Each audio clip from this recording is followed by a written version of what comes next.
puis je tiens à vous dire à vous aussi merci.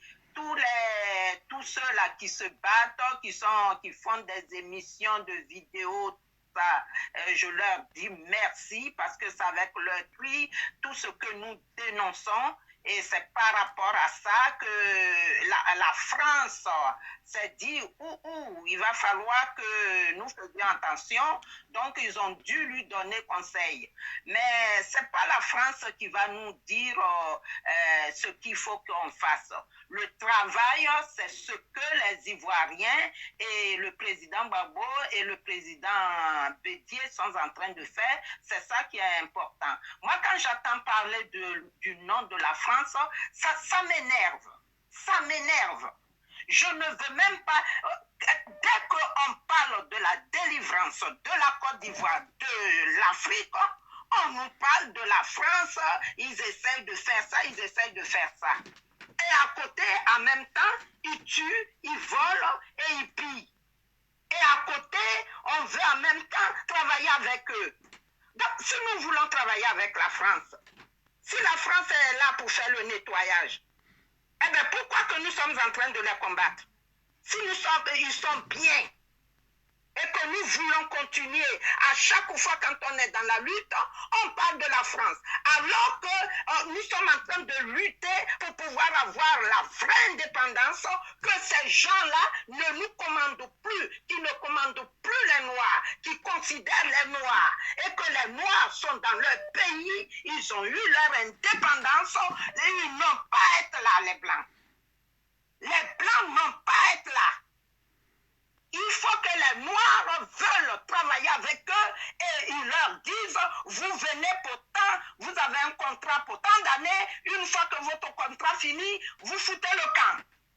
Mais tant qu'on a des militaires français qui sont de partout en Afrique, ne dites pas la France veut faire ci, la France veut faire ça. Ce sont nos ennemis. Et dès qu'on parle de notre délivrance, de notre indépendance, la France est en train de faire du nettoyage. Vous croyez qu'il fait du nettoyage pourquoi? Il fait le nettoyage pour pouvoir... Alors, il fait le nettoyage et il va mettre quelqu'un. Et c'est quelqu'un-là qu'il va mettre. Vous croyez qu'il va changer de politique? Vous croyez ça? Vous ne voyez pas comment ils sont en train. L'Afrique est plus pauvre que pauvre. Et vous croyez qu'ils vont changer de politique et puis eux, ils vont crever de faim ici? C'est ça que vous croyez? Et à chaque fois que vous parlez, la France va nous mettre... Mais oubliez ça! Battons-nous, combattons pour avoir notre indépendance, notre liberté. Vous ne voulez pas avoir de la liberté? Vous ne voulez pas la liberté? Avec ces gens-là, on n'aura jamais la liberté. Depuis l'esclavage jusqu'à maintenant, nous sommes en 2023. On n'est pas libre. Regardez la Côte d'Ivoire. C'est la prison à ciel ouvert. Les Ivoiriens ne sont pas libres. Aujourd'hui, que les Ivoiriens, les Africains, ils ont pris leur destin en main pour pouvoir délivrer leur pays, vous venez parler encore de la France là. Ces gens-là, c'est non négociable. Ils nous ont trop fait de mal. On ne négocie pas avec des ennemis. Même quelles que soient les choses, ils n'ont qu'à changer. Ils vont changer pour... écoutez, vous savez, les gens qui ont des comportements comme ça, c'est des hypocrites. Ils changent. Et après, ils vont prendre une bonne position. Vous, parce que nous, les Noirs, c'est ça. On nous miroite et on y croit. On nous met le miroir et on y croit. Non. L'indépendance, c'est nous qui devons nous battre. On n'a plus besoin de la France. La France, c'est fini. On lui a fait confiance pendant des années. Et nous sommes en 2023. Et nous souffrons avec cette France-là qui nous emmerde. Et quand vous parlez de ces gens-là. Libérons nous-mêmes. On n'a qu'à se libérer. Maintenant, prenez d'autres partenaires. On a travaillé pendant des années, nous les Noirs, avec les Blancs, ça ne passe pas. Avec les Français surtout. là. Et à chaque fois, vous allez vers vos criminels, vos ennemis. À chaque fois que vous parlez, vous allez vers nos ennemis. Moi, je ne vous comprends pas. Il n'y a pas d'autre pays au monde qu'on peut travailler avec eux. Il n'y a pas d'autre pays. Moi, ça m'a fait plaisir. Je leur dis un grand merci au peuple ivoirien. Bon, voilà, je vais arrêter là. C'est la colère, le coup de colère, le coup de gueule de Madame Odile. Voilà, c'est une dame qui appelle régulièrement chez Kofi, une habituée de son émission. Et du coup, c'était par rapport à la grande manifestation organisée par le parti de Monsieur le Président Laurent Gbagbo, PPACI, la semaine dernière, avec Damana Picasse, qui était convoqué devant le juge, et il avait été accompagné par des militants justement du PPACI. La question c'est de savoir aujourd'hui, on va dire plusieurs jours après, qu'est-ce qu'il en est de leur situation, parce qu'ils ont été arrêtés, hein. Il y a je crois une vingtaine ou une trentaine de personnes qui sont militants du PPACI. Bonjour à tous, Djoubian, c'est mon surnom sur le net, je suis un authentique panafricain, un panafricain convaincu, et accessoirement seulement spécialiste de la France. Bah écoutez, je tenais à faire cette vidéo simplement parce que Madame Odile là, elle intervient donc, je vous disais régulièrement. Bon, ce qui s'est passé, bon, vous pouvez regarder, hein, vous tapez Vic TV hein, ou Isaac Kofi, voilà, vous allez voir son émission. Et elle a commencé d'abord par remercier le parti du président Gbagbo, ensuite le PDCI et tout ça. Et elle se gardait de parler de Guillaume Soro, sauf que justement l'animateur, enfin Isaac Kofi, il insistait là-dessus. Puis elle a expliqué que bon, voilà, hein, il n'aurait pas dû mettre M. Ouattara au pouvoir et puis venir maintenant, voilà. Donc ce qui est intéressant, c'est que volontairement, elle ne voulait pas mentionner Guillaume Soro. C'est très intéressant, et son mouvement GPS et compagnie, là, voilà. Donc c'est vraiment un choix qu'elle a fait auparavant. Bon, mais écoutez, les choses sont claires. Il se trouve qu'avant elle, il y a beaucoup de gens qui sont intervenus, et puis ils sont dans ce que j'appelle toujours la masturbation, à savoir que oui, vous savez, même Kofi lui-même, c'est là où je dis toujours que Kofi, je ne comprends pas. Quand il intervient sur Afrique Média, il m'a l'air intéressant, mais là, quand il vient sur son truc-là, donc il est dans deux façons de procéder que je trouve étranges. Enfin bon, chacun a sa façon de fonctionner, mais c'est bizarre, c'est bizarre. Donc, ce dont elle parle, elle dit, mais la France, on lui a donné sa chance. Et simplement, quand on fait le bilan, on voit que l'Afrique est dernière. Hein, surtout les pays, zones francophones, on est les derniers. Et tout le monde nous piétine. Voilà. Et à partir de là, eh bien, il faut qu'aujourd'hui, au XXIe siècle, les Africains puissent prendre leur destin en main. C'est de ça dont il s'agit. Et c'est ce qu'elle disait, hein, Madame Odile, à savoir que les autres intervenants disaient, oui, vous savez, ils vont mettre quelqu'un d'autre, et puis Ouattara. Donc, ils restent toujours focalisés sur Ouattara, alors que j'ai dit, mais Ouattara, on sait. Voilà. Donc, une fois qu'on sait, il ne s'en cache pas, qu'on ne va pas perdre du temps sur lui. Maintenant, il faut se focaliser sur la France, à savoir qu'il y a les bases militaires françaises là-bas. En Côte d'Ivoire, il y en a plusieurs, et la plus importante est à Abidjan-Port-Boué, à l'aéroport d'Abidjan, Félix Houphouët-Boigny, vous voyez. Donc, il faut les remercier, il faut leur dire, quitter le lieu, retourner en France. Tout simplement, tout simplement.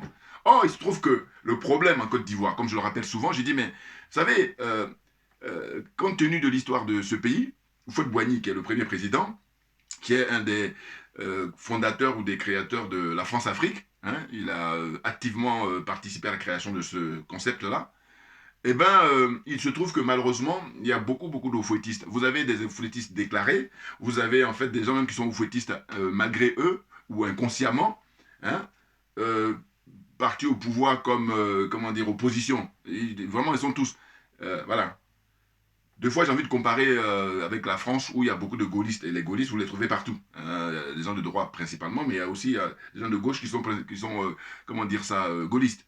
Des gens du centre, extrême gauche, extrême droite, voilà. Parce que par rapport à, justement à la guerre qu'ils ont connue, c'est un héros plutôt dans la lignée des autres héros qui étaient avant lui, les Napoléons et tout ça. Voilà. Jean-Charles de Gaulle en France, c'est un peu ça. Donc Houphouët-Boigny, quand on revient pour la Côte d'Ivoire, ça me fait penser un peu à ça, à savoir que beaucoup ne font pas attention, mais même le président Gbagbo, il est oufouettiste. Maintenant, c'est une question de degré. C'est-à-dire que le fouettisme de Henri Konan Bédié, évidemment, est beaucoup plus important que celui du président Gbagbo. Mais sauf qu'il est oufouettiste dans la conception politique, voilà.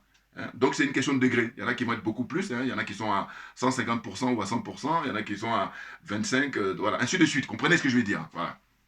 Vous voyez.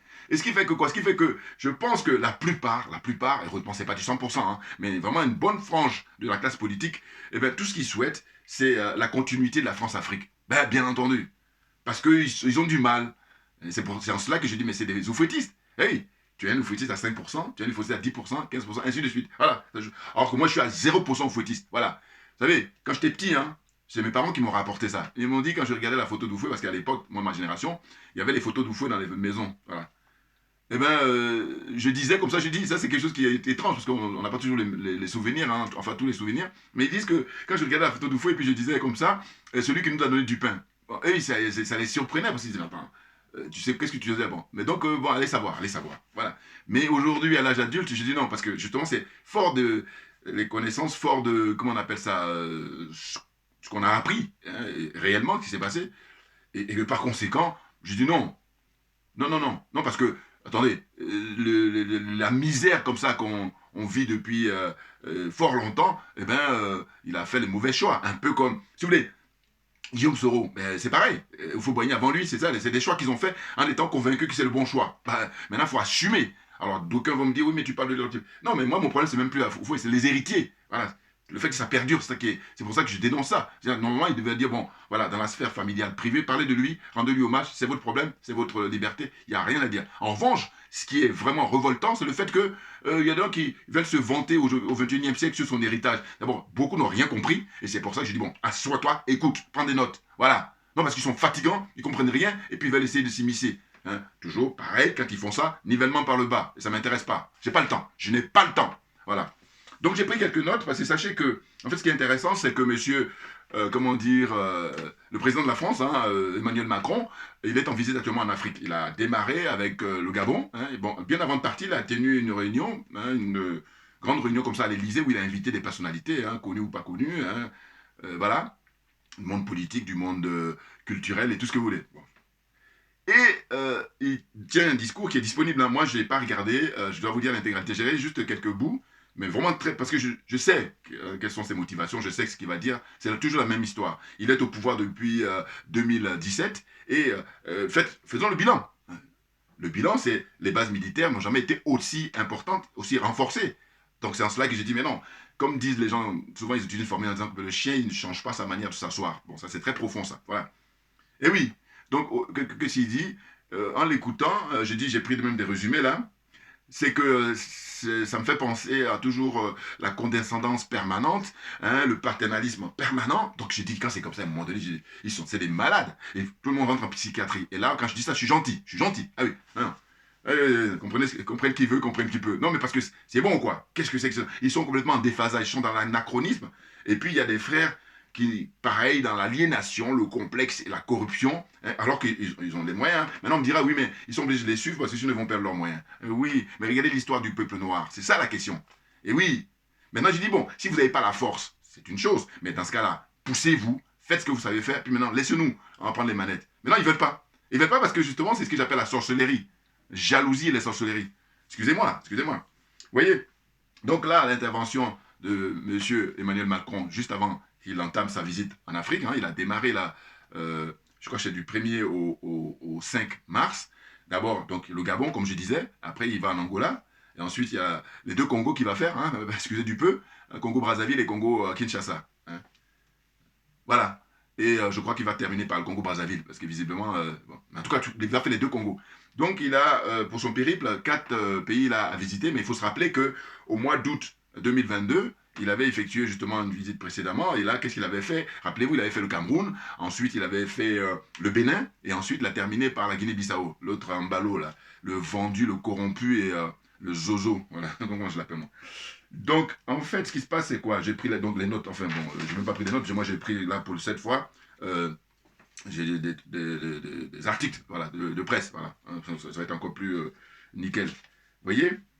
Qu'est-ce qu'il titre là? Relation présence militaire, restitution d'œuvres d'art. Emmanuel Macron détaille ses priorités avant sa tournée en Afrique. Voilà. Il nous parle des œuvres d'art.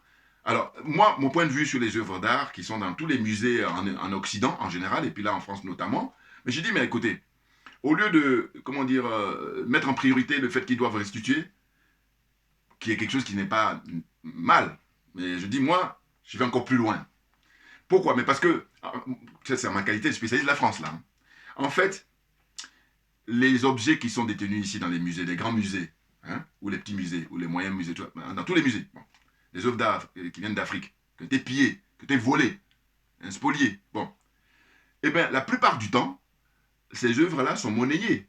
C'est très très souvent, 99%, c'est dans une démarche économique. Hein, donc il y a des rentrées d'argent, notamment les gens qui vont aller visiter les musées. Donc moi, mon problème, et dans ce cas-là, quand je réagis comme ça dans la réflexion, je dis, mais pourquoi des gens qualifiés n'ont pas cette idée-là? Ils n'ont pas cette idée parce que justement, ils sont plongés dans la corruption morale et corruption matérielle, ils sont plongés dans l'aliénation et ils sont plongés dans le complexe. C'est tout. Comme moi, ces trucs-là, j'ai complètement évacué ça définitivement maintenant il y a plusieurs décennies. Vous voyez? Oui, parce que ça fait 40 ans que je suis ici, donc voilà, ça a été évacué là. Mais zéro, je suis à 0% de ça. De toute façon, ceux qui suivent mes vidéos, voilà, il n'y a pas de... J'ai pas trop de commentaires à faire là-dessus, ils s'en rendent compte. Les choses sont claires. Donc, au fond, j'ai dit, mais dans une moindre mesure, c'est que il y ait un certain pourcentage important sur les recettes qui sont faites, par exemple, par le musée du Louvre, par le musée Jacques Chirac, hein, au Quai Branly, hein, tous les musées, là, en France. Hein. Et puis, pareil, hein, on peut extrapoler les musées qui sont aux États-Unis, les musées qui sont en Allemagne, qui sont en Belgique. Vous voyez ce que je veux dire? Voilà. On devait ponctionner. Voilà.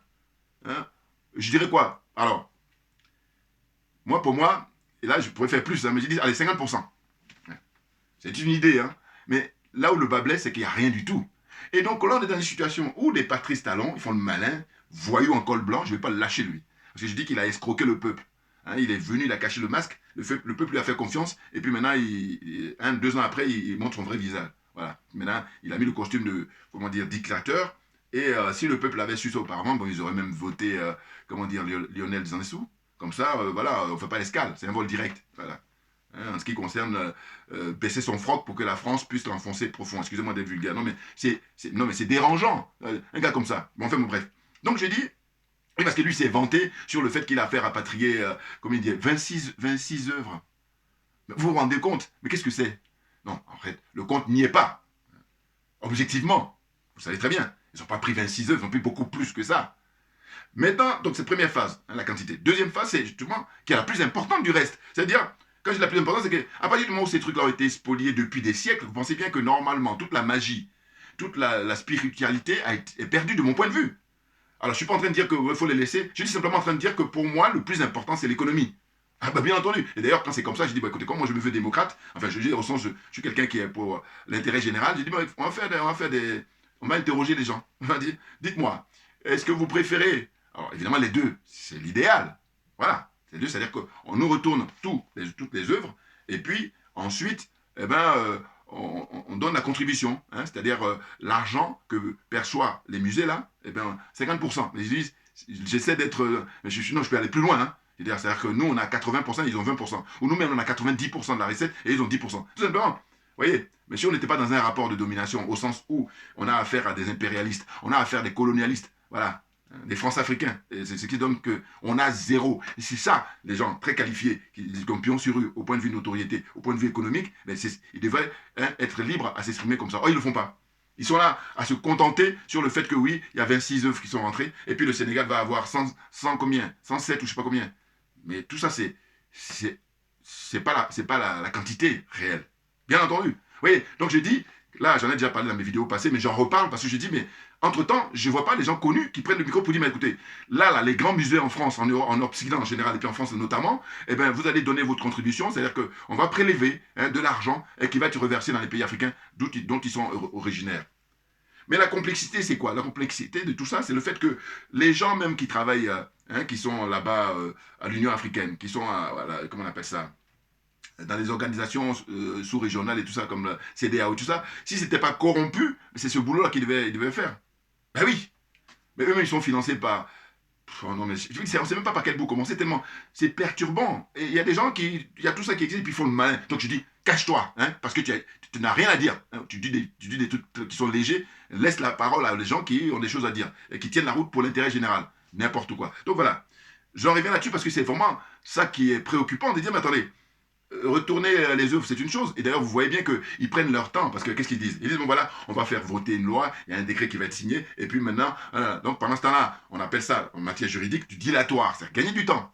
Mais au fond, c'est leur façon de fonctionner. C'est-à-dire les gens qui sont dans l'empire du mensonge, ils enfoncent le cou en disant, eux, c'est la religion du mensonge. C'est-à-dire que le mensonge, c'est leur religion. Voilà. Donc à partir de là, et qui ment est voleur. Hein. Le vol, c'est lié avec le mensonge. Hein. Ça, par contre, il ne faut jamais l'oublier. Enfin, c'est connu, je veux dire, j'enfonce une porte ouverte là. Mais ce que je veux dire, par rapport à tout ça, c'est de dire qu'au fond, la préoccupation, c'est ça. Hein. L'argent que gagnent les musées là, ils doivent nous verser une bonne partie. Et c'est normal. Parce que quand on est dans le rapport entre l'Europe, entre l'Occident et l'Afrique, eh ben, c'est des gens qui décident, surtout la France, avec la maladie de paternalisme. En 2023, le mec il tient un discours en disant voilà, on va aller s'occuper de la jeunesse africaine, on va s'occuper des forêts africaines. Vous voyez l'anachronisme, vous voyez le décalage, mais c'est grave. Or, ce que je dis moi, toujours dans ma réflexion, j'ai dit mais écoutez, le problème il est quoi? Le problème il est au fait que M. Macron, eh bien, il ne respecte pas le peuple français. Qu'est-ce que vous croyez? Non. Beaucoup de mépris pour le peuple français, évidemment. Et je vous dis toujours, hein, l'illustration la plus forte, c'est ce qu'on a infligé aux Gilets jaunes. Par exemple, le fait qu'on ne donne pas toutes les informations aux Français, hein, aux leucodermes. On ne leur donne pas toutes les informations. Maintenant, eux, comme on a l'heure d'Internet, on a l'heure des réseaux sociaux, il n'y a aucune circonstance atteignante. Sauf pour les gens qui ne savent pas lire. Et encore, il y a des documentaires, on peut écouter. Vous voyez ce que je veux dire? Voilà. Donc là, compte tenu de l'époque où on vit, où il y a toutes les informations à volonté, en réalité, les gens sont beaucoup plus à mettre la tête sous la couette. Hein? C'est ça qu'ils font plus. Mais sinon, ils savent très bien que leur bien-être, leur opulence, hein, eh ben c'est grâce au pillage des richesses de l'Afrique. D'ailleurs, avant de faire cette vidéo, qu'est-ce que j'ai vu? J'ai vu une jeune sœur, mais qui pourrait mettre ma fille. Mais en même temps, je vois ça. Ce qui me réjouit, c'est que la nouvelle génération, ils vont s'occuper de ça. Parce que la nature a horreur du vide. Et heureusement. Mais ce que je veux dire, c'est que ça m'encourage et c'est vraiment enthousiasmant. Elle a fait un travail sur le pillage de l'or du Mali. Hein, et sa destination, Dubaï. Voilà. Simplement, il y a beaucoup de corrompus, des gens qui portent le maillot Afrique et puis qui sont corrompus, qui sont aliénés, qui sont complexés. C'est pour ça que le boulot est difficile. Parce que sinon, pensez bien. Mais bon, là, le fait de faire des vidéos, là, petit à petit, comme on dit, c'est l'histoire de la goutte d'eau. Hein, ça va finir par percer le rocher le plus fort. Donc, ces choses sont claires. C'est vieux comme le monde. Voilà.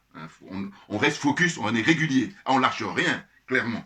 Donc, pour poursuivre, je disais qu'en fait, hein, dans les articles là, que j'ai pris hein, rapidement, Monsieur Macron, hein, par exemple, un discours pour donner le ton de sa tournée africaine. Macron a prôné l'humilité et la responsabilité. Voilà. Tout ça, c'est des blabla. Hein, refusant la compétition imposée, selon lui, par ceux qui s'installent avec leurs armées, leurs mercenaires. Alors, quand il dit ça, c'est ce que j'appelle, là, les autorités françaises, aussi bien les dirigeants que les médias, ils font eux-mêmes leur propre procès. Voilà. Parce que là, ils nomment pas, hein, mais ils parlent des... Quand ils les nomment tout de suite Wagner, ils parlent des Russes. Bon. Mais je dis, mais quand ils apportent la critique vis-à-vis des Russes, ils font leur procès. Ça, il faut bien comprendre. Hein. C'est-à-dire qu'en fait, ils décrivent tout ce qu'eux, ils ont fait depuis qu'ils ont l'Afrique. Voilà. Alors que les Russes sont arrivés quand? Et à chaque fois, vous allez remarquer à travers l'histoire, les Russes, quand ils viennent, c'est pour sauver les Africains. Rappelez-vous les luttes de libération dans les années 50-60. Voilà. Donc en fait, il y a des gens qui sont lobotomisés, qui sont corrompus moralement et matériellement. Donc eux, ils font du raccourci. Ils ne cherchent pas à comprendre. Parce qu'ils sont de mauvaise foi. Et je dis quand c'est comme ça, je n'ai pas le temps. Je n'ai pas le temps. Voilà. Il faut qu'on soit d'accord là-dessus. Ensuite, c'est quoi? C'est que on dit Macron souhaite des relations équilibrées. Ça veut dire quoi? Relations équilibrées. N'importe quoi. Le monsieur, il est au pouvoir depuis 2017 et normalement, comme il se veut jeune, hein, en tout cas par rapport à ses prédécesseurs, eh ben, il faut remonter peut-être à Giscard d'Estaing. Mais sinon, tous ceux qui sont venus après, bon, mais lui, il est jeune. Mais il est jeune en fait que physiquement. Mais sinon, au niveau mental, il est beaucoup plus vieux qu'un François Hollande, il est beaucoup plus vieux qu'un Nicolas Sarkozy, il est beaucoup plus vieux qui encore que je vais pousser encore le même Jacques Chirac, voilà, par exemple. Vous voyez? Mais j'ai même encore plus vieux même que Mitterrand, peut-être au même âge que Mitterrand, je vais dans la pratique. Voilà, la France-Afrique ne s'est jamais aussi bien portée. Parce que je dis, bon, qu'on m'explique. Il prend le pouvoir, normalement, le sentiment des Africains aujourd'hui, l'aspiration, c'est de dire, bon, écoutez, vous êtes gentils, mais les bases militaires qui sont installées en Afrique depuis toujours, ben, à quoi ça a servi? Parce que les gens meurent. Or, normalement, ils sont censés, dans les accords militaires qui ont été signés, ben, de protéger. Or, c'est pas ça. Les accords militaires, d'ailleurs, jamais ont été appliqués. D'ailleurs, je prends toujours des exemples très simples. Le cas de la Côte d'Ivoire, l'expérience du président Laurent Gbagbo. Par exemple, Il y a des accords militaires qui ne sont pas appliqués. Pareil aussi en République centrafricaine. En tout cas, à aucun endroit où les accords militaires français ont été appliqués. À aucun endroit. Que quelqu'un m'envoie des exemples où c'est appliqué. N'importe quoi. Voilà. Et c'est fort de ça hein, que la nouvelle génération, on dit bon, on n'a plus de temps à perdre. Plus de négociations puisqu'on a suffisamment de recul. Même s'ils ne veulent pas eux-mêmes présenter le bilan, mais non là, le bilan. Ah oui, oui, très clairement. Donc c'est ainsi que je dis, attendez, ce monsieur, quand on expulse les militaires français du Mali, qu'est-ce qu'ils font? Mais ils devaient rentrer normalement en France. Ou alors aller se battre en Ukraine. Mais non, hein, on les dispatche, soit au Niger, en Côte d'Ivoire, il y a un fort contingent, hein, ainsi de suite au Tchad, tout ça. Non. Donc ça montre bien que je dis, il est jeune physiquement, mais mentalement, non. Bon, cela dit, c'est pas lui qui décide, hein. Lui, il est là juste comme un VRP. Hein. C'est un représentant. Ceux qui décident, qui tirent les ficelles sont derrière. Comprennent qui veut, comprennent qui peut. Bouillard, là, on est bon encore. Ah oui, bien entendu. Vous voyez? Donc, qu'est-ce qu'il me dit par la suite?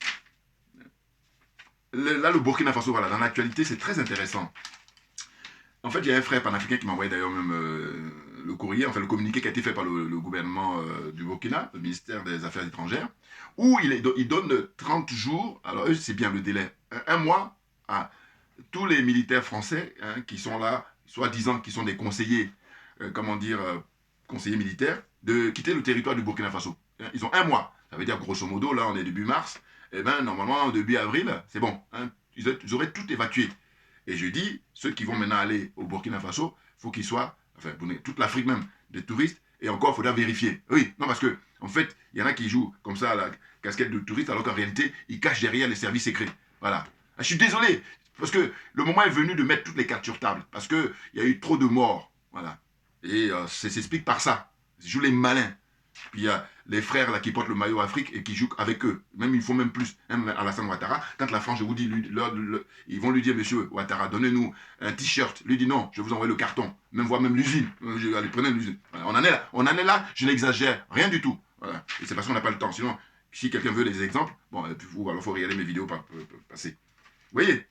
Mais très clairement. Donc, il annonce une diminution visible des effectifs de l'armée. Mais non, mais n'importe quoi. Quand on te dit, évacue tout le monde. Ben oui, le moment est venu plus que jamais. Et d'ailleurs, si tu te veux jeune, tu vivre avec ton temps, vivre avec son temps, c'est-à-dire ne pas être dans l'anachronisme, c'est qu'en fait, tu as une jeunesse africaine qui revendique maintenant son indépendance et surtout la souveraineté des différents pays, eh bien, il faut dégager pour de bon. Et non pas chercher à gagner du temps, comme d'habitude. Voilà. C'est n'importe quoi. Vous voyez? Qu'est-ce qu'il dit dans son propos, hein, cette évolution s'accompagnera d'une montée en puissance dans voilà, les bases militaires françaises, de nos partenaires africains, n'importe quoi, et d'un effort accru de la France en matière de formation et d'équipement. Mais attendez, ça c'est aussi à pouffer de rire. Mais rire, dire on a compris, hein, tu ne vas pas nous la faire, ou nous la refaire. Les accords militaires, ben, tout est marqué dedans normalement, c'est-à-dire qu'ils sont censés former, mais depuis 1960, hein, et moi je dis souvent ceux qui vont dire oui mais les bases là-bas elles sont là pour les djihadistes, non, elles sont là pour les, comment on appelle ça, comment on les appelle? Ce sont des mercenaires, voilà. Hein, ce sont des mercenaires, hein, des criminels. Ce n'est pas djihadiste du tout. Juste un abus de langage qui est fait volontairement pour comment dire, embrouiller les gens. Hein. Eh bien, qu'est-ce qu'il en est? Pourquoi on fait le bilan justement? Rien du tout. Et d'ailleurs, il faut que je fasse cette remarque-là. J'ai vu un reportage il y a longtemps, hein, où la France équipe l'équipe malienne, enfin l'armée malienne, ou l'armée du Burkina, ou l'armée, tu vois, eh bien, on voyait comme ça dans le documentaire les soldats qui font des imitations, le son des trucs qu'ils ont en carton. Bouillard, bouillard. Mais quand j'étais petit, moi, nous on s'amusait au quartier, on faisait ça. Mais oui, mais quand nous on faisait ça, il n'y avait aucun mort. On faisait pour rigoler en tant qu'enfant, et qui est quelque chose de, comment dire, universel, même si j'allais dire. Un jeu d'enfant. Mais là, quand la France est censée aider les pays où elle a signé des accords pour dire que assurez votre défense, et donc on a en face des ennemis, et donc c'est soit toi tu les neutralises ou eux ils te neutralisent. Or ce qu'on constate, c'est que c'est plutôt les pays là comme le Mali, hein, le Niger, le Tchad, qui c'est en Burkina Faso, ce sont eux qui sont plus neutralisés compte tenu du fait qu'ils ne sont pas équipés. Ils n'ont rien du tout. On leur donne des cartons, et puis donc, je vous dis, ça m'avait... Je dis, mais on en est là. Mais c'est gravissime. Et quand on a tous ces pays, il y a des frères là, qui comprennent rien ou ils comprennent et puis qui jouent le... Je dis, bon, dans ce cas-là, écoutez, dégagez définitivement, puis dépêchez-vous à vous dégager. Hein. Non, parce que c'est bon, quoi. Il vous faut quoi de plus hein. Et puis, vous participez comme ça, cachez-vous, voilà. Ah, c'est fatigant, enfin bon. Bouillard, on est bon. Donc la suite, c'est quoi? C'est que En fait, la France déploie encore quelques 3000 militaires dans la région, notamment au Niger, au Tchad, après y avoir compté jusqu'à 5500 hommes. Voilà.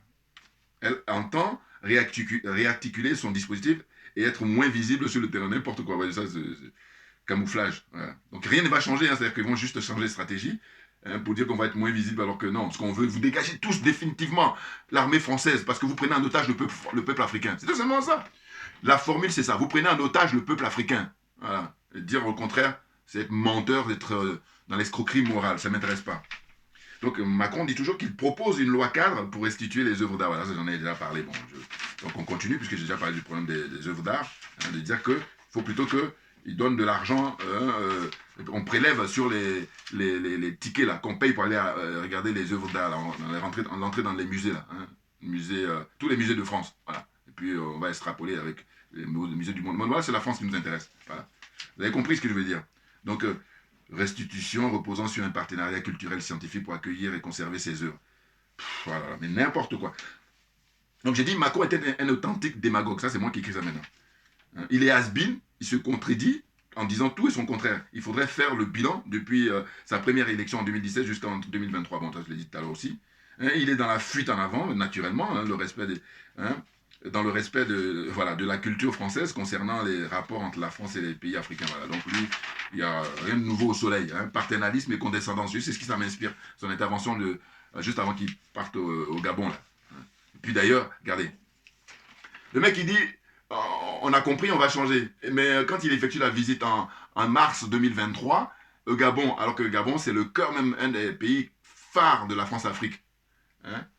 Qui a été alimenté par le père Bongo, et puis maintenant le fils est dans la continuité. Mais le fils, lui, par contre, bon, ils l'ont neutralisé. J'ai dit, moi, on ne veut pas me la faire. Ah oui, simplement parce que lui, au lieu de faire comme son père, c'est-à-dire prendre les deux pieds et puis mettre dans la France-Afrique, lui, il voulait avoir un pied avec la France-Afrique et puis un autre pied avec les différents partenaires. Alors, il dit, non, t'as pas compris. Fais comme ton père. Sachant que lui, il a tout fait, donné à la France, et puis maintenant, quand il était en train de mourir, en train de vieillir, eh ben, ils l'ont humilié, comme ils ont fait. Tout le monde, ils ont l'habitude. Voilà, parce qu'ils sont négrophobes, ils n'aiment pas les noirs. Voilà, comprenez ça, une bonne fois pour toutes, et puis on va passer à autre chose. Il y en a qui comprennent, mais qui font semblant. C'est fatigant là aussi. Enfin bon, il dira c'est de bonne guerre. Macron est complètement ringard et has-been, bon ça j'ai déjà dit. Donc j'ai dit, il reste 4 bases militaires, voilà. Vous savez, des bases importantes, là en 2023. Vous avez la base de Côte d'Ivoire, d'abord. Vous avez la base au Gabon, voilà où il y va là. Ensuite au Sénégal. Et puis il y a le Djibouti. Djibouti qui est une base très très importante, qui est très ancienne. Vous voyez, la corne de l'Afrique, là, base militaire là-bas. Alors maintenant, il se trouve qu'il y a d'autres pays qui sont venus maintenant s'installer, parce qu'il n'y a pas de raison. Il n'y a pas seulement la France, mais il se trouve que quoi? Je dis, mais moi, quand on demande le départ de la France, évidemment, ça concerne toutes les armées qui quittent la terre d'Afrique. Mais il se trouve que, je dirais que moi, je vais faire un procédé que je dis mon bon sens, c'est-à-dire, premier arrivé, premier, comment on appelle ça, à partir.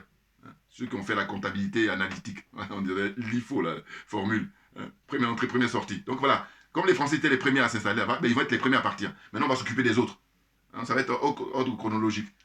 Mais eux, qu'est-ce qu'ils font? On dit, bon, partez du Burkina, partez du Mali. Et bien, au lieu de rentrer là, ici en France, eh bien non. Ou aller se battre en Ukraine, ils vont maintenant se repartir dans les autres n'importe quoi. Mais enfin bon, ça va venir, ça va venir. Ils n'auront pas le choix. Non, non, non. Non, parce que c'est bon. Les morts, le nombre de morts, les martyrs, vous en faites quoi? Donc, dans les articles là que j'ai pris, du défi sécuritaire climatique. Voilà, climatique. Oh là là, ça, c'est pour endormir les gens. Mais bien entendu. Non, parce que, attendez, va vivre ta vie. Enfin, je veux dire, les Africains, depuis des millénaires, ou depuis, on n'est même pas dit depuis toujours, ils savent normalement comment il faut gérer la nature. Voilà. Donc là, ils ont réussi à mettre dans la tête justement de beaucoup d'entre nous, des Africains, des générations, que voilà, ce sont eux qui savent faire. Alors que non, eux, ce sont des copieurs. Maintenant, comme ils font tout avec la force, alors que vous allez remarquer que l'Afrique va, comment dire, coloniser les autres peuples, mais de la manière la plus pacifique qui existe. Exemple, la musique. Exemple, le sport. Les exemples sont à volonté. Et vous allez observer que quand tu écoutes la musique africaine, avec l'influence, toutes les musiques, musique classique, musique du jazz, tout, la pop musique, tout, c'est de l'Afrique, l'origine. Eh bien, c'est nickel, parce qu'il n'y a pas de mort, a priori. Vous ne pouvez pas dire, pas du tout. Oh là, eux, c'est différent. Eux, ils viennent, ils te forcent, ils font les armes, ils utilisent les armes. Et donc, ça n'a rien à voir. Vous comprenez? J'espère que je me fais comprendre là. Voilà, on avance. Hein? Donc, parle de, oui, défis sécuritaires climatiques aux défis démographiques, voilà. Alors ça par contre, c'est leur anti, ça, hein, avec la jeunesse qui arrive et à laquelle il faut proposer un avenir pour chacun des États africains. Non, mais voilà. Là, on a, là c'est la chute, là, de, quand je dis le partenariatisme, ils sont malades par rapport à ça. C'est que, occupe-toi de la jeunesse française, ils demandent que ça, ils demandent d'avoir du boulot, et puis là, ils sont en train de se battre, là, depuis quelques temps, par rapport à la retraite. Hein. Sachant que, je rappelle, que, en fait, quand on fait la comparaison avec les autres pays européens, la France est le pays où l'âge pour aller à la retraite, c'est la plus basse. L'âge qui est, c'est à 62 ans, voilà, 62 ans. Là, ils sont en train de dire, ils vont essayer de juste mettre au niveau européen, c'est-à-dire 65, minimum, c'est pas 67 ans. Et donc, les gens descendent dans la rue maintenant depuis plusieurs semaines, et là, ils ont annoncé que le 7 mars, ça va être paralysie du pays. Bon, en réalité, je dis toujours que les syndicats, s'ils avaient rejoint de manière honnête les Gilets jaunes, mais Macron et compagnie, on aurait mettre balle au centre, c'est-à-dire faire de manière à ce que justement on en finisse avec la constitution de la 5e République, parce que là c'est la vraie farce. Et puis d'ailleurs même, c'est de dire que cette constitution a fait son temps, maintenant il faut passer à une 6e République, où là, parce qu'en fait le problème c'est que j'ai dit souvent, je dis mais, il se trouve que la 5e République, pourquoi ils ne veulent pas la lâcher? Mais parce que justement la 5e République, elle dessine tous les rapports entre la France et l'Afrique. Or, comme c'est l'Afrique qui leur donne à manger, l'Afrique est le poumon, enfin en tout cas, voilà, sans l'Afrique c'est fini. Quand je dis c'est fini, la France va toujours exister, mais simplement, elle n'aura plus le pouvoir qu'elle a toujours eu depuis des décennies. C'est ça la réalité. Et ça, ils redoutent ça à mort. Maintenant, quand M. Macron dit, il n'y a pas que longtemps, que c'est la fin de l'opulence ou la fin de... Voilà. Mais c'est un aveu. Mais simplement, il faut qu'ils aillent plus loin. Et à dire, parce qu'eux, ils sont forts en cette matière, pourvu qu'ils veuillent bien. L'information diffusée auprès de la population dit, écoutez, on a pillé longtemps l'Afrique, gratos. Maintenant, le moment est venu de se rendre à l'évidence que les Africains sont réveillés. La nouvelle génération, ils n'ont plus rien à voir avec les grands-pères, les arrière-grands-pères. Hein. On rigole pas, on rigole plus. Et c'est force justement de tout ce qu'on a, on sait. Je vous dis, la jeune femme, je vous montrerai dans une autre vidéo. C'est extraordinaire ce qu'elle a fait. Donc j'ai exprès de prendre, comme je fais d'habitude, 5 minutes là ou 4 minutes de ce qu'elle a pu exploiter là, de ce reportage là sur le pillage de l'or, comment on appelle ça, du Mali, pour sortir et aller notamment à Dubaï. Il n'y a pas que Dubaï, mais en tout cas, le documentaire il est porté là-bas. Vous voyez. Alors ensuite, c'est quoi? Ensuite, c'est Macron, toujours dans son discours, l'article qu'il relève, il dit elle sera proposée dans les prochaines semaines par le ministre de la Culture. Voilà, ça c'est par rapport à la loi cadre pour les œuvres d'art, n'importe quoi. Oh là là, c'est... Alors voilà, c'est ça. Il dit par le ministre de la Culture à notre Parlement. J'ai dit, mais vous faites des lois là pour dire on va restituer. Mais j'ai dit au moment où vous êtes allé piller, au moment où vous êtes allé voler, est-ce que vous avez fait des lois? Ah si. En fait, je veux dire que à cette époque-là, vous avez été diligent, voilà, qui s'oppose au dilatoire. C'est-à-dire que c'est marrant. Quand ils sont allés voler, ils ont été diligents. Ils sont dépêchés à faire là, on va voler, on va piller. Mais comme maintenant on dit de restituer, parce que tout le monde est convaincu que voilà ce qui s'est passé, elle dit, ah ben là, on va faire des lois et puis on prend son temps. Parce qu'il est au pouvoir depuis 2017, là on est en 2023, c'est quoi, 26 œuvres pour le Bénin, enfin n'importe quoi. Mais j'ai dit, mais en attendant de restituer, donnez l'argent. Moi, si ça dépendait de moi, même on va faire... comment dire, on va aller depuis les... Voilà, symboliquement, parce que c'est vrai que... Mais 1960, par exemple, voilà. Comme c'est l'année symbolique pour les indépendances, les pseudo-indépendances d'ailleurs, on parle de 1960. Donc, on va faire effet rétroactif. Voilà, on va prendre l'argent. Donnez-nous, on fait le total, on fait la facture. Voilà, la facture. Tous les musées là, qui ont exposé les œuvres d'art africaines. Payez, vous devez payer. Parce que c'est ce qui se passe dans vos droits en général. Ici, quand tu voles, on t'attrape, on dit, allez, tu payes. Et puis dommage et intérêt. On n'est pas sorti. C'est terrible, hein, mais je suis désolé. Moi, ma religion, la vérité et la justice. Maintenant, on a l'esprit de la maths, on ajoute la solidarité, tout naturellement, africaine. Et bien entendu, bien entendu. Vous comprenez? Donc là, c'est pour embrouiller les gens, c'est pour chercher à gagner du temps. Et la suite, c'est qui dit et dans une logique de refus de réduire l'Afrique à un terrain de compétition, privilégiant une relation équilibrée, n'importe quoi. Qu'est-ce qui t'appelle équilibré? C'est toi qui décides de tout. Allez rendre les visites aux dictateurs, là, le Gabon, dictateur, Sassou Nguesso, dictateur, qui encore Tshisekedi, dictateur, qui encore Angola. Bon, Angola, vous voyez, c'est une ancienne colonie portugaise. Bon, je vous dis, quand je vois justement, il va faire la visite en Angola, mais je l'ai déjà dit dans mes vidéos précédentes, je le répète encore, je dis, mais en fait, beaucoup de frères ne savent pas, mais il y a 3 pays en Afrique noire, très important de préciser, avec qui la France commerce à la rigueur correctement. À la rigueur, je dis. vous avez le Nigeria, colonie anglaise. Vous avez l'Afrique du Sud, hein, bon, anglaise et puis les Boers, là, les Hollandais. Et vous avez l'Angola, voilà, c'est les 3 pays. Mais sinon, le reste, et puis surtout la zone des aliénés, là, CFA, là, ben là c'est gratuit. Voilà, tout ce qu'ils prennent, c'est gratuit. Et ça donne quoi? Quand on reste juste dans la sphère du CFA, hein, le système du franc CFA, l'usage du franc CFA, son mécanisme, eh bien, chaque année, nous dit-on, hein, les spécialistes, c'est 440 milliards d'euros qui rentrent dans les trésors français, caisse française, l'argent, voilà, des Africains. 440 milliards d'euros chaque année, mais c'est du très, très lourd. Donc, on se dit quoi? Mais on a affaire à des psychopathes, des malades. Non, parce que pourquoi les gens n'ont pas à manger, les gens n'ont pas à se soigner, n'ont pas à s'éduquer, alors que l'argent est là? Eh bien, il n'y a qu'une ultra minorité qui se réserve ça et puis qui se rend plaisir. Et donc prenez conscience, chers frères et sœurs, pour de bon. Non, parce qu'on ne va pas répéter ça à vitam aeternam. Voilà. Et puis je vous dis, comme on a l'heure d'Internet et des réseaux sociaux, tout le monde peut s'informer, tout le monde peut se renseigner, pourvu qu'on le veuille bien, qu'on fasse preuve de bonne volonté, tout simplement. Vous voyez? Donc ils disent que voilà, à l'avenir, que des bases militaires co-gérées avec les pays concernés, n'importe quoi sur le continent, cela passera par une diminution visible des effectifs. Je disais tout à l'heure, hein, un effort accru en matière de formation d'équipement, n'importe quoi. Le président parle d'un nouveau modèle de partenariat. Oh là là. Tout ça, c'est pompeux. C'est pas vrai. C'est de la démagogie impliquant une montée en puissance des Africains. N'importe quoi, ça se saurait. D'ailleurs, je veux dire que on va dire merci au président, son excellence Assimi Goïta. Bien entendu. Lui et ses frères d'armes, hein, les 5 autres colonels. Et puis le premier ministre, Choguel Maïga. Ah oui, on va leur dire merci tout le temps. Pourquoi? Parce que c'est grâce à eux que Macron, le discours qu'il tient là, hein, qu'il a tenu le lundi avant d'aller en visite en Afrique à nouveau pour découvrir. En tout cas, il va en tourisme d'une certaine façon au Gabon, ensuite l'Angola, ensuite République démocratique du Congo, et je pense qu'il voilà, il va terminer avec Sassou Nguesso, l'un des piliers de la France-Afrique, un des piliers de la franc-maçonnerie d'ailleurs en Afrique francophone, peut-être même toute l'Afrique. Sassou Nguesso, voyou, mais ah, mais c'est fat. Enfin bon, je m'arrête là parce que vous avez déjà parlé de lui pour lui dire ce que j'en pense. Donc, pour la suite, toujours pour le discours prononcé par M. Emmanuel Macron, hein, c'est-à-dire qu'il a été accompagné, j'ai cru comprendre, par des frères qui sont du showbiz et tout ça, n'importe quoi, des corrompus. Hein. Et alors, je vous encourage à faire quelque chose, parce que là, sinon, je vais rester 2 heures, mais vous savez quoi? Il y a longtemps, hein, ça remonte maintenant, il y a 10-15 ans, un jour, j'ai essayé d'appeler sur RFI pour intervenir. Une expérience comme ça. Et là, il faut un filtrage, mais grave. Les médias français en général, et puis là, en l'occurrence, RFI. Grave, il faut un filtrage. Et donc, je n'ai pas pu passer. Bon. Mais ce que je tenais à dire, c'est que il fut un temps où les commentaires étaient... il y avait beaucoup plus d'avantages pour la France-Afrique, hein, c'est-à-dire en faveur de la France-Afrique.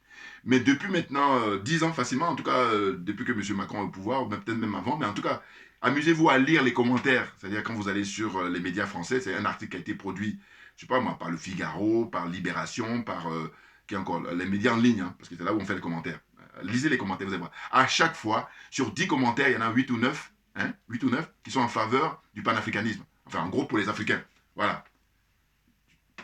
8 ou 9. Ça veut dire qu'il n'y a qu'un seul qui va essayer de chercher à perpétuer en fait les bienfaits de la France-Afrique. Mais sinon, tout le reste, il démonte la France. Voilà. Et ça, c'est très intéressant. Et ça les perturbe d'ailleurs. Vous allez sur le site de France 24, sur le site de TV5 Monde, vous allez sur le site de RFI.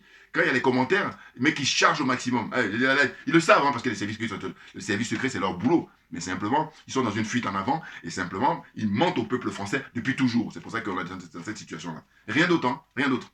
Allez.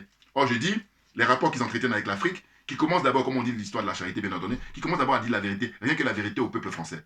Et s'ils ne le font pas, croyez pas que nous, ils vont nous dire la vérité. Il faut être, comment on appelle ça? Il faut avoir du bon sens. Et puis voilà, hein, un minimum de réflexion. Donc ensuite, c'est quoi? Ils disent que d'après Macron, 3 milliards d'euros ont été investis via le programme Choose Africa pour soutenir l'entrepreneuriat. N'importe quoi. 3 milliards. Or, je vous ai dit, chaque année, la France hein, engrange par le système du franc CFA 500 milliards de dollars. Et donc, quand on pense en euros, ça fait 440 milliards de dollars. Enfin, d'euros. Voilà. 440 milliards d'euros et 500 milliards de dollars chaque année. Chaque année, hein. Et puis là, lui, il dit, je donne combien? Je donnerai, encore qu'il ne dit ça même pas. C'est n'importe quoi. C'est l'argent des Africains, mais là, tout le monde doit rentrer en psychiatrie. Excusez-moi, mais parce que je ne sais pas dans quel sens il faut tourner ça. Hein. Donc, pour justifier les échecs de l'armée française concernant le terrorisme djihadiste au Sahel, il estime que la France ne peut pas, à elle seule, porter la solution politique. Ben oui. J'ai déjà dit dans mes vidéos passées aussi, j'ai dit, mais en fait, ce qui se passe, c'est que, vous voyez là, quand vous avez les autres pays européens, mais c'est parce que la France, à un moment donné, elle dit à ses partenaires, tout naturellement, hein, d'ailleurs sa réaction est naturelle pour moi, elle dit, bon, venez, parce que là maintenant, il fut un temps où j'étais tout seul à gérer, mais maintenant je ne peux plus être tout seul. Donc venez. Donc vous avez les Allemands, vous avez, comment dire, les Ukrainiens aussi, avant que enfin, le grand monsieur Vladimir Poutine, qui est un homme providentiel d'abord pour son peuple, et un homme providentiel pour les peuples africains qui veulent se libérer de l'impérialisme, du colonialisme et de la France-Afrique. Pour moi, les choses sont claires. Il n'y a pas d'ambiguïté là-dessus. Voilà. Donc, hein, tous ces pays européens, là, Belges, tout ça, hein, venez à la rescousse, les retrouver au Mali, là. Et puis les Maliens ont dit, allez, dégagez. Tout le monde est parti maintenant. Ils sont dégoûtés. Maintenant, il reste la MINUSMA, là, les trucs de l'ONU, là. L'escroquerie, là, de l'ONU. Ils vont partir aussi, naturellement. Hein, le président Macron, donc, il a ensuite dévoilé les axes qui vont concerner l'Afrique pendant son second mandat. Il appelle notamment les entreprises françaises à considérer l'Afrique comme une terre de compétition, ne plus la considérer comme un précaré. Vous vous rendez compte? C'est un aveu, mais on le savait déjà. Vous voyez ça? Je répète. Il dit, parce que dans le parterre là qu'il a invité, hein, il y a du tout, hein, vous avez des hommes d'affaires, vous avez des gens du showbiz, et puis vous avez aussi des hommes politiques. Il dit quoi? Et puis des ambassadeurs, en fait, j'imagine. Et il dit, voilà, il rappelle notamment les entreprises françaises à considérer l'Afrique comme une terre de compétition, ne plus la considérer comme un précaré. Alors que vous prenez les images d'archives, quand on leur parlait de précaré, ils bottent en touche. Ou alors ils font, comment dire ça, la langue de bois. Voilà. Là, ils sont trop forts là-dessus aussi. Hein. De toute façon, c'est normal, ça va ensemble. Quand tu fais du déni, tu fais du mensonge, donc tu ne peux que faire la langue de bois. Voilà. Nous, dont la religion est la vérité et la justice, mais il n'y a pas de langue de bois. Les choses sont claires, limpides. Voilà, rien à dire. Ensuite, il dit lui-même le dit, voilà, Macron toujours, l'Afrique n'est plus un précaré pour la France, cette dernière a des amitiés et des devoirs sur le continent, des intérêts aussi, surtout des intérêts, pas du tout d'amitié, il faut arrêter avec ça. Mais non. Ou alors il y a des frères qui font un abus de langage quand ils vont dire, oui mais en fait, il y a la mariée qui ne veut plus, ou machin. Il n'y a jamais eu, c'est du viol permanent. Depuis quand quelqu'un qui est violé, on dit qu'il est marié. Enfin, donc il y a des frères qui, j'appelle ça d'abord le complexe, mais surtout la paresse intellectuelle. Alors que non. Hein, compte tenu justement comment on appelle, le sacrifice des Africains, le nombre de morts, il ne faut pas avoir la paresse intellectuelle, il faut dire les choses telles qu'elles sont. Ou si tu n'es pas à la hauteur, va faire autre chose. Voilà, va faire autre chose, et puis perds pas notre temps là. T'es bon en cuisine, t'es bon en architecture, t'es bon en couture, hein, tout ce que tu veux, ben va là-bas. On va t'encourager. Moi je suis partisan pour ça. Il faut que chacun soit à sa place. Et comme ça, tout le monde est gagnant, tout naturellement. Bouillard, on est encore bon là. Alors ensuite, il dit, aucune nostalgie pour la France-Afrique. C'est ça. Là, par contre, c'est la démagogie, là. Là. Ils sont en pleine nostalgie, là. Parce que si tu n'es pas nostalgie, quand les Burkinabés ou les Maliens, ils te disent, ben, tu prends tes affaires et puis tu reviens, tranquillement. Mais en réalité, non. Tu veux perpétuer ça parce que vous n'avez pas le choix. Mais c'est une fuite en avant qui est perdue. Ça, c'est clair. Hein. Parce que, regardez là, j'ai même vu quelques images en République centrafricaine, enfin, en République démocratique du Congo, hein, RDC, là.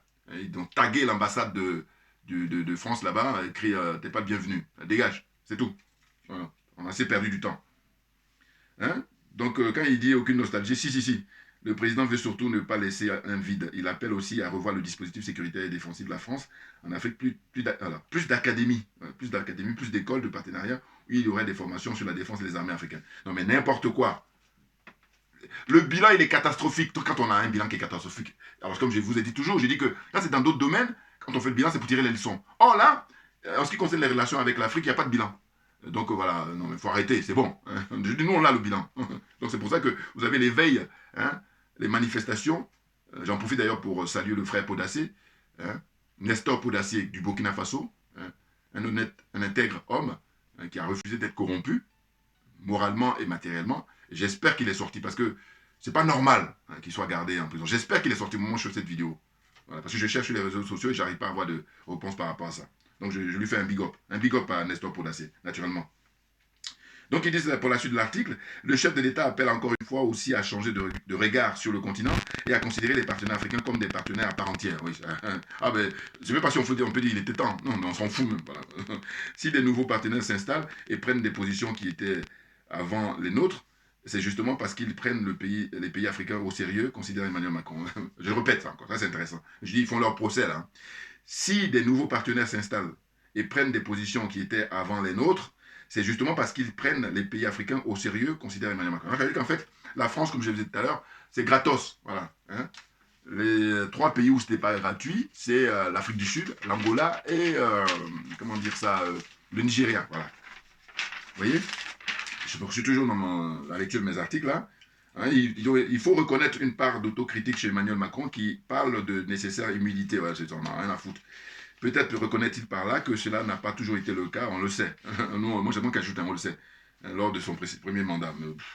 C'est idem. Hein, tout c'est pareil. C'est le statu quo qui prévaut. Sinon, on n'en serait pas là. Sinon, on ne serait pas en train de demander que France dégage. Là aussi, pareil, un big up au frère Guy Marius, hein, au Sénégal. Voilà, avec son mouvement de frappe. C'est France dégage. Voilà. Il est député, je suis trop content.